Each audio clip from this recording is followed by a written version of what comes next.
My name is Emma Bilkey and I'm from Hunter Valley Grammar School. My name is Clary Beach and I'm from Francis Greenway High School. I'm Alison Silver and I go to Woodby Public School. My name is Emma and I'm from Wonnarua Country. My name is Adina Dixon. I'm Estella and I come from Bowlilla, that's in Northern Territory. I'm Hazel and I'm from Maitland Community. I'm Michelle Ryan, I'm from Francis Greenway High. My name's Taylor and I'm from Maitland High and I'm Bundjalung. Hi, I'm Wade and I'm from Tull Public School. I'm Monica Lee, I'm from Maitland High and I'm from Wonnarua.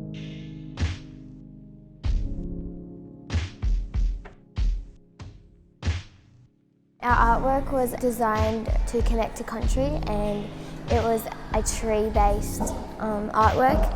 The whole school decided to do it together. And we collaborated with people from across the school, so from like the art faculty, Indigenous Student Council as well. We all came together and we created this artwork and we all chipped in our own ideas. So we went to Biami's cave and learned about Biami and its history.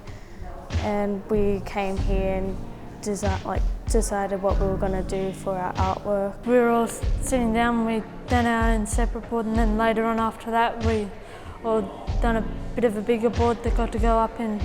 The project was called Our Method and we did photographs of what makes us feel like we're home, what makes us feel special about the school. So we had a project and it was like a circle with rocks in it, and we got Indigenous and non-Indigenous people from our school to paint them. Then we did a dancing one at the river and it was really good to incorporate dancing into art.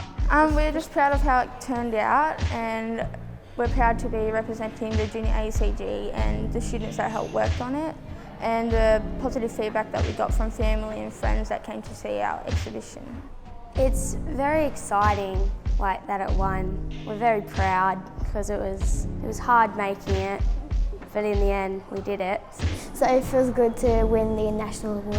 It feels pretty good because the whole school got to have a piece in it. And makes me really happy and proud. It was just shocking, it's out of nowhere. So I think it was very exciting for everyone involved and we were all very proud of it because it really did come together in the end, so we all worked very hard on it. Yeah, pretty cool to see that kids that are our age can do wonderful pieces like that. Just showing people our community and what we can do and our culture.